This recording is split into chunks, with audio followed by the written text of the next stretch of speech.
Yesu asifiwe. Ninakusalimu katika jina la Yesu. Ndugu msikilizaji na mtazamaji wa video hii, mimi niliyekuja mbele yako hapa naitwa Mwinjilisti Bernard. Nimekuja kukushirikisha neno la Mungu kwa zama hizi za mwisho ambazo watu wamesahau kwanza kuihubiri injili ya kweli, na wamegeukia dunia, wamegeukia mambo mengineyo ambayo mtu akiambatana nayo safari ya kuona ufalme wa Mungu hawezi kuipata. Sasa nimekuja mbele yako nikuletee ujumbe au neno la Mungu ambalo Mungu anapenda nishirikiane na wewe kwa neno hili, na ikibidi wasaidie na wengine, na kama wewe ni mhusika upone, ili tuweze kuurithi uzima wa milele. Nitakwenda kusoma neno la Mungu kutoka katika kile kitabu cha Waefeso, ile sura ya 2. Nitasoma ule mstari wa 8 mpaka wa 10. Neno la Mungu linasema, kwa maana mmeokolewa kwa neema, kwa njia ya imani, ambayo kwa hiyo haikutokana na nafsi zenu, ni kipawa cha Mungu, wala si kwa matendo, mtu awaye yote asije akajisifu. Maana tu kazi yake, tuliumbwa katika Kristo Yesu tutende matendo mema, ambayo tokea awali Mungu aliyatengeneza ili tuenende nayo. Pendwa msikilizaji, haya maneno yana kitu yanatufundisha sisi wa kizazi hiki cha leo. Yaliandikwa kwa kanisa la Waefeso. Leo maneno haya Roho Mtakatifu anaweza kuyatumia kusema na sisi, na ndivyo anavyofanya sasa, kuyatumia kusema na mimi, kusema na wewe, kusema na kila mtu aliyepo sasa. Maneno haya kama yalivyoandikwa yanatufundisha tutambue ya kwamba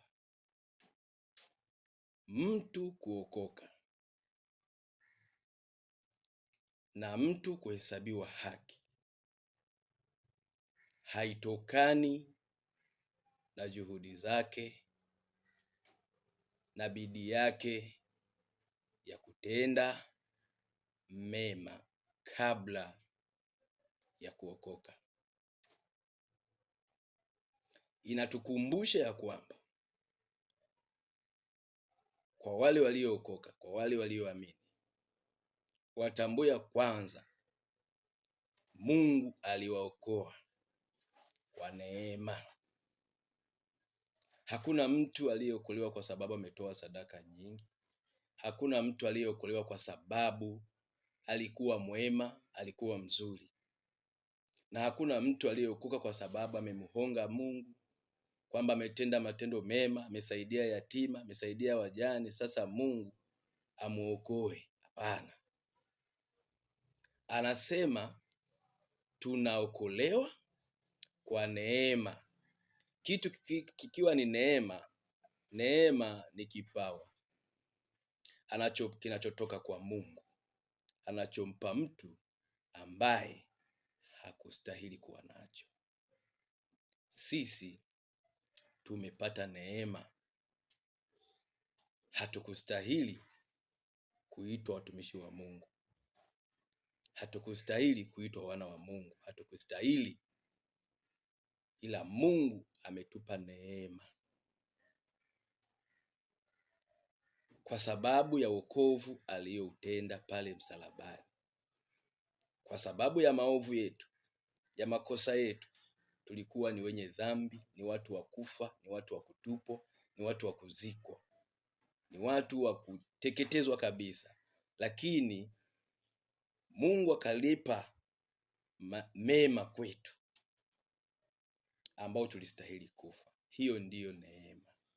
Maana yake tulikuwa ni wakupotea kabisa, lakini tumeokolewa kwa neema, ambayo amesema katika kitabu cha Tito ile sura ya 2 ule mstari wa 11, anasema neema iwaokoao wanadamu wote imefunuliwa.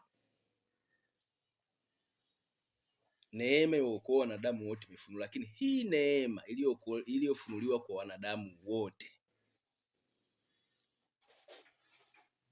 itamgusa yule ambaye ameamini.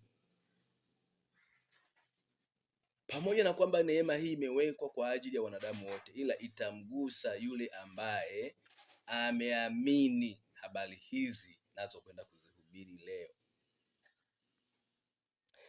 Anasema kwa maana mmeokolewa kwa neema kwa njia ya imani, ambayo hiyo haikutokana na nafsi zenu, ni kipawa cha Mungu. Sasa hiki ni kipawa cha Mungu ambacho tumepewa, ni neema, kwamba tumeokoka. Sasa kuna watu wanataka wajiokoe kwa juhudi zao, kwa bidii zao, kwa kukataa wokovu na kusema kwamba tunatenda mema, na kwa sababu tunatenda mema tumeokoka. Si kweli, na imani hiyo ni batili.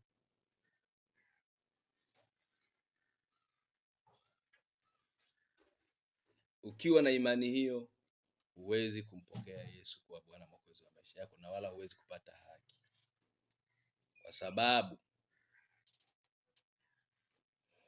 matendo mema, tumesikia mstari huu wa 9 nasema, wala si kwa matendo mtu awaye yote asije akajisifu.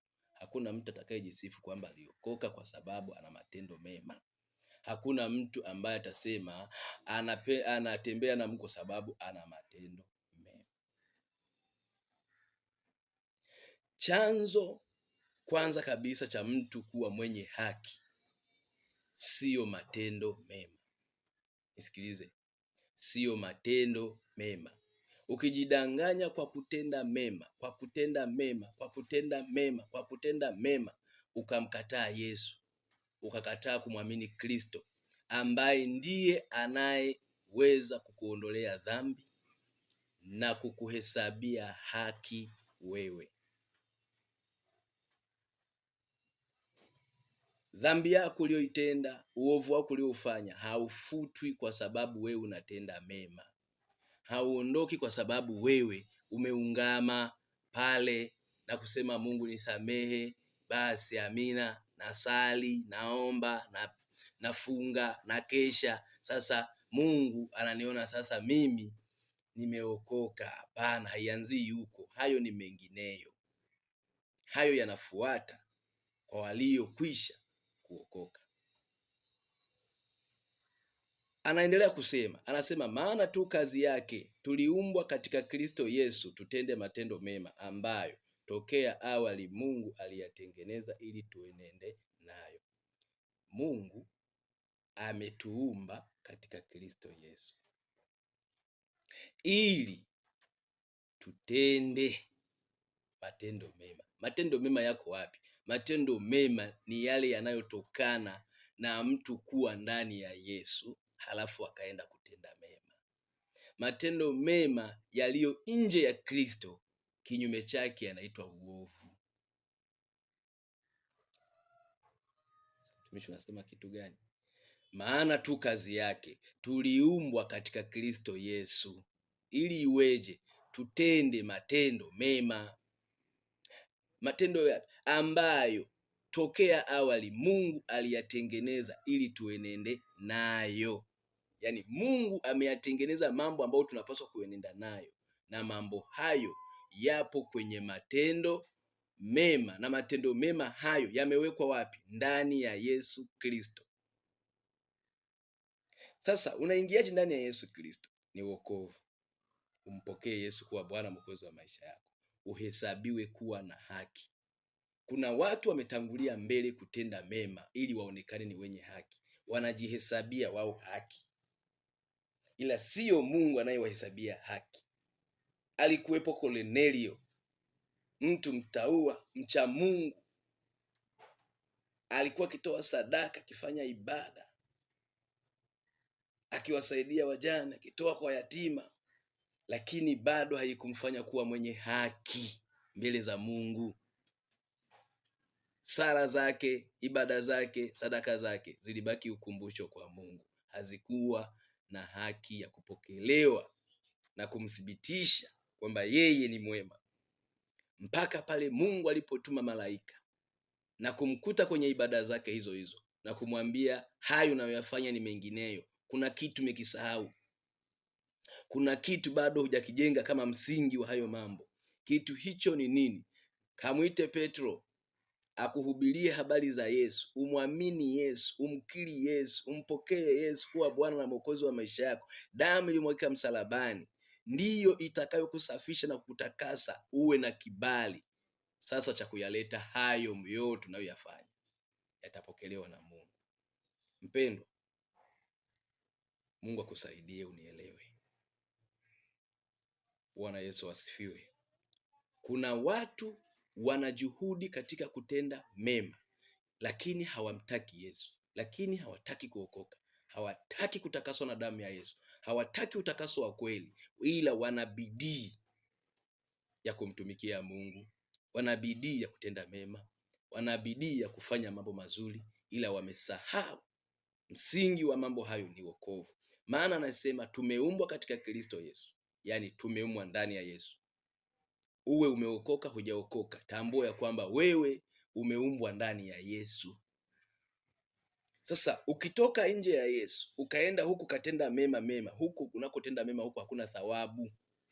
Thawabu ya mema yako itatokana na wewe kukaa ndani ya Yesu. Ndipo thawabu ya hayo mema, ukienda kumtazama mgonjwa hospitalini, uko ndani ya Yesu, utaipata thawabu ya haki, kwamba unatenda mema ukiwa katika mazingira yanayokupa haki. Utatoa sadaka kwa yatima, itapokelewa na kwa Mungu, kwa sababu umefanya kazi ukiwa mahala husika. Mpendwa, usijidanganye na juhudi hizo ulizonazo nje ya Yesu. Usijidanganye na juhudi hizo ulizonazo nje ya kumwamini Yesu. Tambua ya kwamba hakuna thawabu kwa mtu asiye na haki.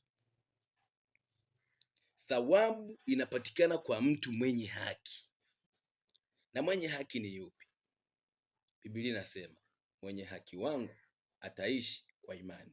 Na huyo mwenye haki ni yupi? Anayepaswa kuishi kwa imani ni yupi?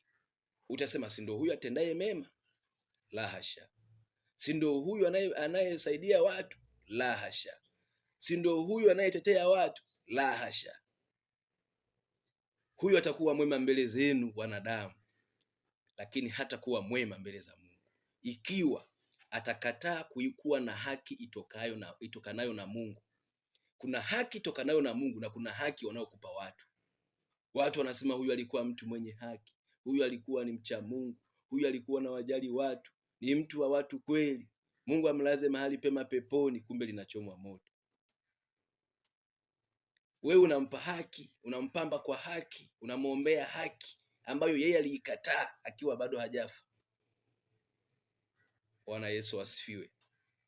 Haki hiyo ni ipi? Kwa nini wasema, je,